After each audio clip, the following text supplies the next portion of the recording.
సరే, మీరు చాలా పుస్తకాలు రాశారు, కొన్ని చదివాను కూడా. సో కొన్ని పుస్తకాల గురించి మీరు చెప్పండి సార్. యాక్చువల్గా నేనండి డిగ్రీలో ఉండగానే పుస్తకాలు రాయడం అనేది నాకు అలవాటు. 8th క్లాస్ నుంచి చదవడం అలవాటు. డిగ్రీ సెకండ్ ఇయర్లో ఉండగా నేను ఫస్ట్ నా జీవితంలో రాసిన పుస్తకం వివేకవాణి అని స్వామి వివేకానందకి సంబంధించింది. 1992లో రాశాను. అదే సంవత్సరం మా ఫ్రెండ్స్ శశికాంత్, మల్లిక్, నేను అని ముగ్గురం కలిసి ఏం చేసామంటే ఆశా కిరణాలను బుక్ రాసామంటే కవితా సంకలనం. ఫ్రెండ్స్ అందరికీ కవితలు తీసుకున్నాను.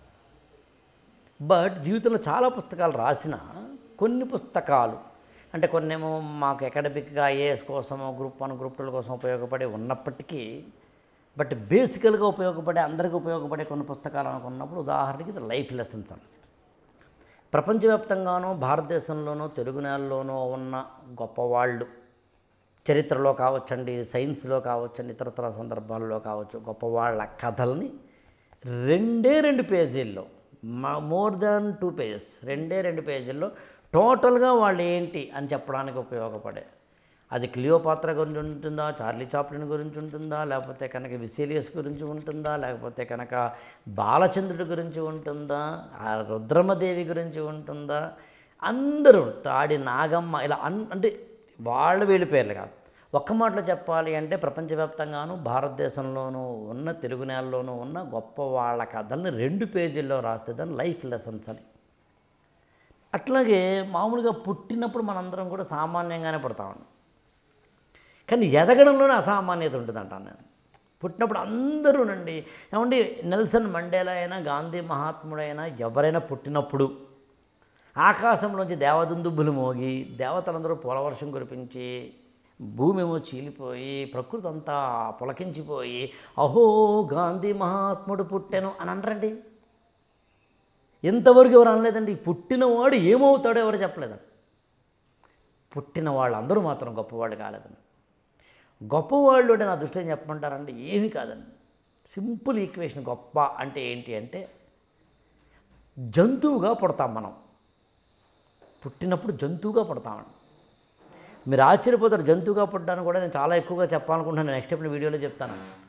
మనం తల్లి గర్భంలో ఉన్న మొదలుకొని బయటకు వచ్చి 3 ఏళ్ల వరకు మన మొత్తం జీవన పరిణామం అంతా చూస్తే జంతువులతో పోల్చొచ్చండి. ఆల్ యానిమల్స్తో పోల్చొచ్చండి. తర్వాత చూద్దాం చేపలు ఇలా. అలాంటి జంతువుగా పుట్టినవాడు మనిషిగా ఎదుగుతాడండి. మనిషిగా అంటే అర్థం చెప్పమంటారండి, కాస్త స్వార్థం, కాస్త అసూయ, కామ క్రోధ లోభ మోహ మదమాశ్చర్యాలన్నీ ఆ పర్సంటేజ్లో ఈక్వేషన్స్లో ఉంటూ ప్రశాంతంగా బతుకుతూ పక్కనే కెలుగుతూ వీడు గొప్పను ఫీల్ అవుతూ ఉండే బ్యాచ్ అండి. ఇక్కడ నుంచి తనను తాను తెలుసుకొని ఈ సమాజంలో నా వంతు పాత్ర ఏంటి, నా వంతు కాంట్రిబ్యూషన్ ఏంటి, పెళ్ళై పిల్లల్ని కానీ ఆళ్ళకి పెళ్ళిళ్ళు చేసి ఇది కాదు నా జీవితం అంటే, మోర్ దెన్ దట్ రా లైఫ్ అంటే, you have to contribute something to the nation society అనే ఒక కాన్సెప్ట్ని బిల్డ్ చేసుకుని దానికోసం అహర్నిశలు కష్టపడిన వాళ్ళని గొప్పవాళ్ళు అంటాను నేను. అంతే డబ్బు కాదు, కీర్తి ప్రతిష్టలు కాదు, పదవిభూషణ కాదు, మరొకటి కాదు. ఈ ప్రాసెస్లో ప్రపంచవ్యాప్తంగానో భారతదేశంలోనో తెలుగు నేలలోనో ఎవరెవరైతే గొప్ప వాళ్ళందరూ ఉన్నారో వాళ్ళ ఆత్మకథలను చదివి వాళ్ళ ఇన్పుట్స్ రాసుకొని మీరు సామాన్యులు కారు అనే హెడ్డింగ్ తోటి ఎవడైనా ఇక్కడ సామాన్యుడిగా పుట్టి అసామాన్యుడిగా ఎదగవచ్చని చెప్పి అత్యద్భుతమైన స్టోరీస్ అండి. ఇందులో ఒక 10-12 పాయింట్లు తీసుకుని ఆ పాయింట్లోంచి ఇచ్చాము. దీన్ని యాక్చువల్గా ఏంటంటే ఇది థంబ్ ఇంప్రెషన్ అంటే అర్థం ఏంటంటే ప్రతి ఒక్కళ్ళ యొక్క వేలి ముద్రలో వాళ్ళకి మాత్రమే ప్రత్యేకం, నీ జీవితం నీకు మాత్రమే ప్రత్యేకం అని. ఈ పుస్తకాలు 2 చూస్తే మీరు గమనించవచ్చండి, 200 పేజీలు 150 పేజీలు ఉన్నాయి. ఈ మధ్యకాలంలో ఇలా కూడా చదవలేని వాళ్ళు ఉన్నారండి. అందుని చిన్న చిన్న పుస్తకాలుగా వేసి ఎప్పుడైనా ఎవరైనా ఇంటికి వచ్చినప్పుడు ఇవ్వడానికో లేదా నేను ఎవరింటికి వెళ్ళినప్పుడానికో పిల్లలకి స్కూల్ పిల్లలకైనా వాళ్ళకి ఇవ్వడానికి ఉపయోగపడతాయనే ఉద్దేశంతో ఒక 4 పుస్తకాల నుంచి ఒక 5-6 పుస్తకాల దాకా వేసాం. చిన్న పుస్తకాలు 30 పేజీలు అయిపోతుంది. ఇది ఉదాహరణకు సక్సెస్ మంత్ర. పిల్లలు బాగా చదవడానికి మంచి మార్కులు తెచ్చుకోవడానికి కొన్ని సూత్రాలు ఉన్నవి ఇవి.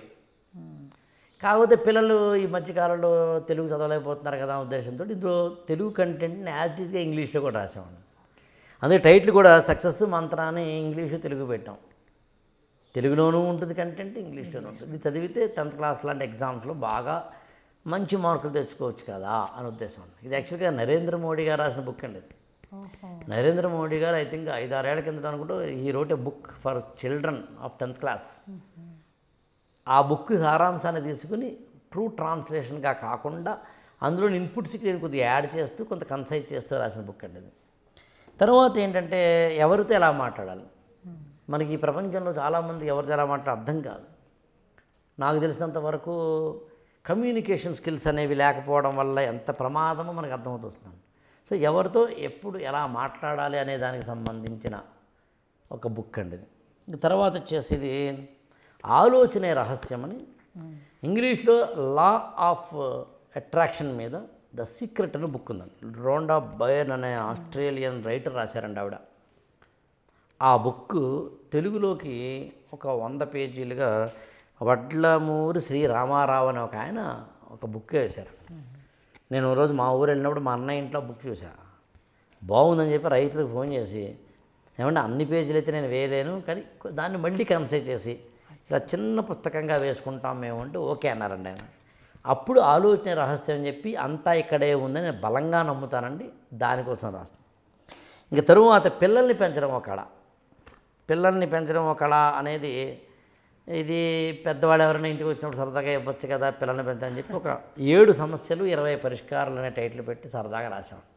ఇది యాక్చువల్గా నా దగ్గర ఒకప్పుడు వేటూరి సాయి శంకర్ అని ఒక అబ్బాయి పనిచేసేవారండి. ఆయన చేత రాయించిన బుక్ ఇది. ఆయన పేరే ఐ థింక్ ఆయన పేరు సాయి శంకర్ వేటూరి. ఆయన రాసిన బుక్ అండి ఇది. చాలా మంచి బుక్. ఈ పుస్తకాలన్నీ మళ్ళీ కొనడానికి ఎవరికైనా ఇబ్బంది అవుతుందేమోనని మేము ఏం చేస్తామంటే ఆడియో పుస్తకాలు కూడా చేసామన్నమాట. ఇవే పుస్తకాలను ఆడియో చేసి ఆ ఆడియో పుస్తకాలను ఈ గురుకులం ఫర్ ఐఏఎస్ అనే మా మొబైల్ యాప్ ద్వారాను ఐఏఎస్ ఫర్ యంగ్ ఇండియా అనే పేరుతో మాకు ఒక మొబైల్ యాప్ ఉంది. ఆ యాప్లోనే పెట్టామన్నమాట. అంటే కొనాలి ఫిజికల్గా అనుకుంటే కనుక త్రూ కొరియర్ ద్వారా లాగా ఉన్న XYZ ద్వారా బుక్ స్టాల్స్ ద్వారా, అలా కాదు అనుకున్న వాళ్ళకేమో గివింగ్ త్రూ మొబైల్ యాప్.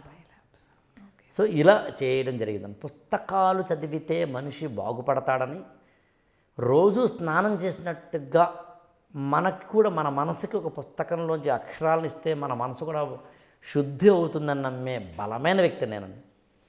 అందుకని ఇంకా యాక్చువల్గా ముందు కూడా మంచి మంచి పుస్తకాలు రాయాలని ప్లాన్, చూడాలి ఎలా రాస్తాం ఏమిటి అన్నది అట్లా. సరే, ఇంకో పుస్తకము మీ గురువు గారైన సిరివెన్నెల సీతారామ శాస్త్రి గారి గురించి కూడా రాశారు అని విన్నాము, దాని గురించి చెప్పండి. యాక్చువల్గానండి సిరివెన్నెల సీతారామ శాస్త్రి గారు నేను రాసిన పుస్తకం పేరు పాట షికారుకు వచ్చింది అని.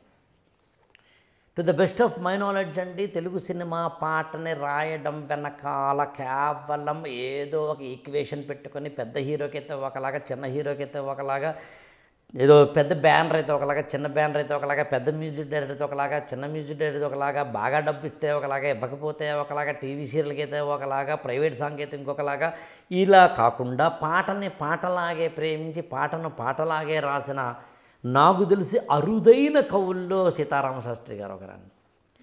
సో సిరివెన్నెల సీతారామ శాస్త్రి గారు జననం నుంచి మరణం వరకు ఆయన ఆదర్శాలేంటి, ఆయన వ్యక్తిగత జీవితాలేంటి, ఆయన రాసిన పాటలేంటి, పాటల వెనకాల ఉన్న అంతర్మథనాలేంటి, వాటి వెనకాల ఉన్న వ్యక్తులు ఎవరు, వ్యవస్థలు ఎవరు, సంస్థలు ఎవరు, సినిమాలు ఎవరు, డైరెక్టర్లు ఎవరు, ప్రొడ్యూసర్లు ఎవరు, ఫ్రెండ్స్ ఎవరు, ఇలా ఏం జరిగింది, ఆయన అసలు సినిమా ఫీల్డ్లోకి ఎలా ఎంటర్ అయ్యారు, ఎంటర్ అయిన తర్వాత ఎన్నాళ్ళు ఉండాలనుకున్నారు, ఎన్నాళ్ళు ఉన్నారు, ఉండడం ఉండకపోవడంలో ఉన్న వ్యత్యాసాలేంటి, అసలు ఆయన జీవితంలో జరిగిన అరుదైన సంఘటనలు ఏంటి, అనుకోకుండా జరిగిన సంఘటనలు ఏంటి, ఇలాంటి వాటికి సంబంధించిన అత్యద్భుతమైన దాదాపు ఒక 274 పేజీలలో రాసినది పాట షికారుకు వచ్చింది. షికారు అంటే 2 అర్థాలు ఉంటాయి. ఒక అర్థం ఏమో ప్రియుడు ప్రియురాలతో కలిసి ఏదో సరదాగా వెళ్ళడం.